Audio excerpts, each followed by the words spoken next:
Hey guys, so I apologize. I look like ick. I just got back from hooping in the park. Yay! It's been the first time since a while, so that was nice. I survived my first week of classes. Oh, it's like a breath of fresh air. So yeah, it was also overload, and I realized that the way I normally study is not gonna work. It's pretty much gone out the window. It's gonna take a while to figure out what in the world I need to do to get through these classes. I don't learn by textbook very well. I've never really learned by textbook. The majority of my learning comes from lecture, listening to the instructor in class, listening back to lectures, which I recorded my last lecture. I've got it on my computer, I've got a CD in the car, and I've got the lecture on my iPod. So I've been doing that, but she doesn't cover everything that's going to be on the test, so that's not, the best thing to do. Our lecture is literally, we open our books to the chapter we're going over, and she goes over the main points just to make sure that we understand what we're reading, that we're, kind of understanding what we should be looking for. But yeah, that's our lecture. It's pretty much, here's the chapters you need to know, good luck.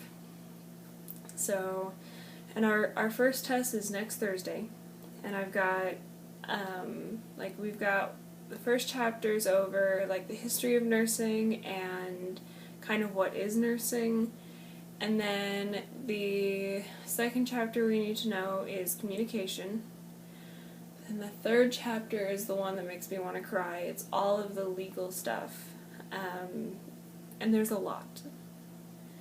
It's not really something that I've ever thought about. I mean, you hear all the time about doctors getting malpractice lawsuits, but you don't hear too much about nurses. So, there's a lot of stuff in that chapter, and I'm not very good with government at all.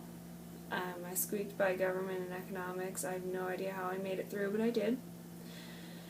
And so yeah, it's going to be an interesting chapter. One thing that I want to show you guys, though, is I took a book out of, I took some ideas from another YouTuber that I've been watching. Her name's Robin. You guys, I can't stress enough how amazing her videos are. If you get a chance, I'll put her thing down in the bottom so you guys can check her out. But one thing that she does is this. That's every chapter labeled. And then on the top, I've got where I am in clinical, lab, and lecture. And then that's where the index is. It seems a bit anal. And my husband thought I was going crazy when I was doing it. I did it to all my books, by the way. Not just this one. I did it to this one, my second one. I think the only book I didn't do it to was my NCLEX book and my dosage calculations. But it's been such a lifesaver because I don't have to flip through the chapters. Because we're not going chapter 1, 2, 3, 4, and so on. We're jumping around so much. And that's how it's going to be the whole semester. So it's nice to be able to, go to one chapter, then quickly be able to switch to another one. And then, labeling where each of the different resources are nice. So yeah, that's been wonderful. I would definitely highly recommend that to anyone who, has the time to sit down and do that. And then Monday was actually my clinical day, which we don't do clinicals until I think it's middle of October.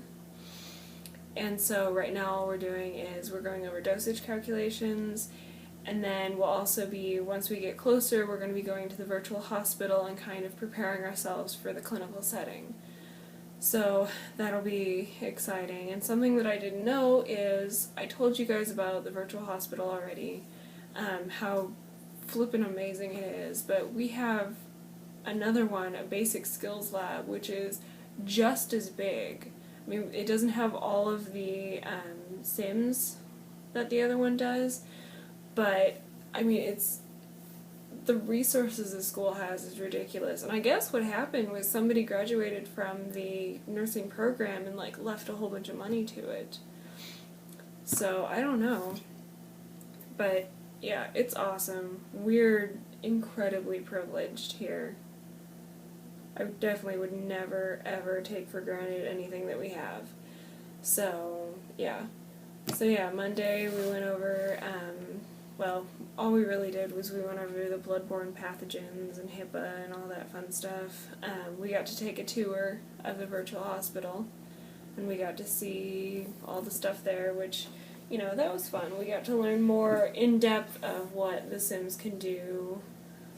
So it'll be fun to start working with them. And then Tuesday and Thursday were my lectures, which, you know, they aren't too bad. I don't know, like I said, I'm going to have to figure out how in the world I'm going to study for these. But we'll get there. It shouldn't be too bad. And then Wednesday was my lab, which we learned how to wash our hands and how to put on and take off your PPE, your personal protective equipment, like the gown, the gloves, the hairnet, mask, stuff like that. So that was pretty simple. Yeah, so that was checked off, and then next week we've got an abbreviations quiz. We have to know abbreviations A through C, which those aren't too bad either, although you do have to know how to spell them. That could be interesting, but we'll see. So yeah, that's been my week. Oh, and we had to make these journal things, which I thought was a really cool idea. They gave us these sheets that have like journal prompts, and then each week we write in our journal based on, you know, whatever that question is for that week. Like, I think this week was like, oh, the meaning behind our journal cover, which this is my journal. And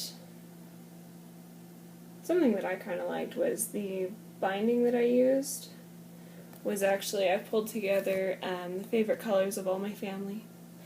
So, you know, they're like my support, and I thought that was a nice touch.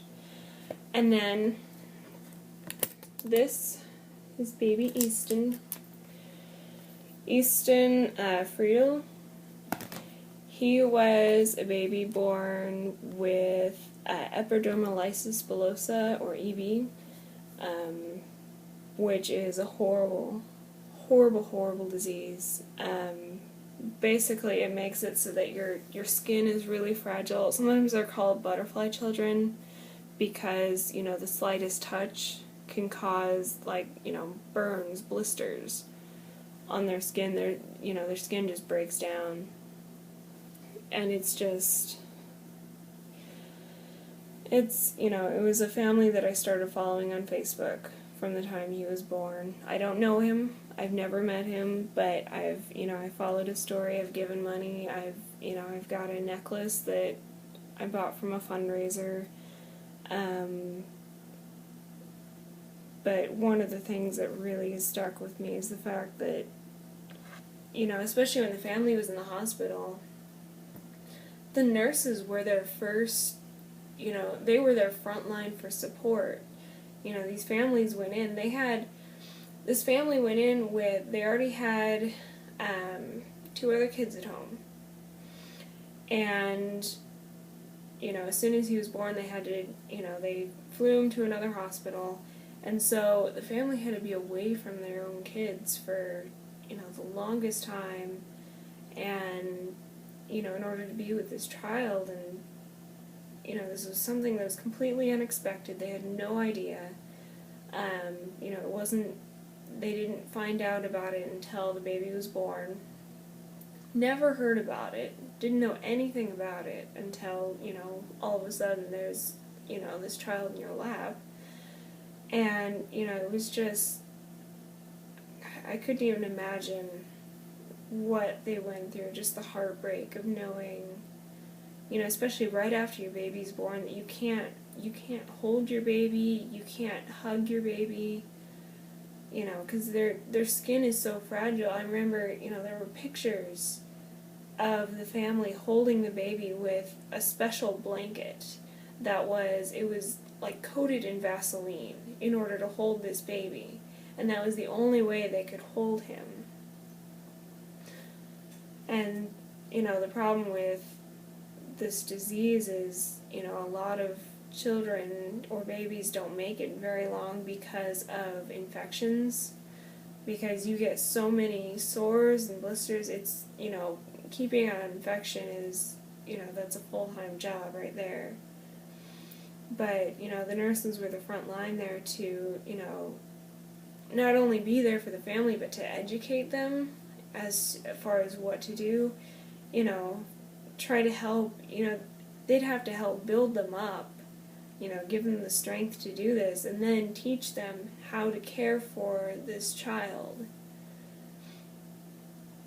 I don't know, that's what keeps me in nursing school, that's what keeps me fighting, that's what keeps me going.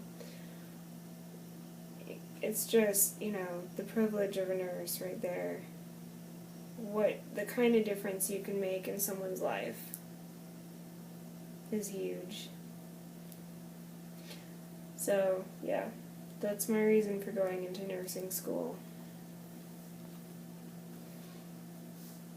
But, yeah, other than that, it's just a lot of reading. Get used to reading in nursing school.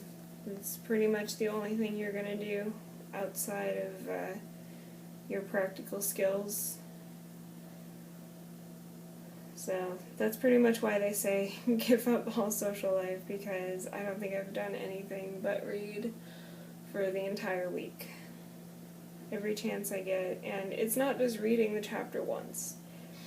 My first day I was assigned 7 chapters. It was 3 out of this fundamentals book and then 4 out of my dosage calculations book. Which the 4 wasn't too bad, because the first 2 chapters are just your basic math skills, figuring out, fractions to decimals and things like that. And then the second 2 are conversions. Like the first one is, the metric system, converting between that, and then household, like converting, teaspoons and tablespoons, and then converting in between, like how many teaspoons to, how many milliliters, that kind of thing. So I'm not too worried about that. I don't know, we'll see how that goes. But, like some of these chapters, you read them and it's like you have to stand back and go, what in the world did I just read? The law chapter, I remember I read one sentence and it was, as soon as I was done, I was like, what did I just read? And then I'd read the sentence again, and then I'd have to read it again, and then it'd start making sense. It's like, I don't know. It'll be interesting to see how this goes. I'll give you guys another update once I take this exam. It'll be my first nursing exam. So, I'm a little nervous, but I think it'll go good. So, yeah.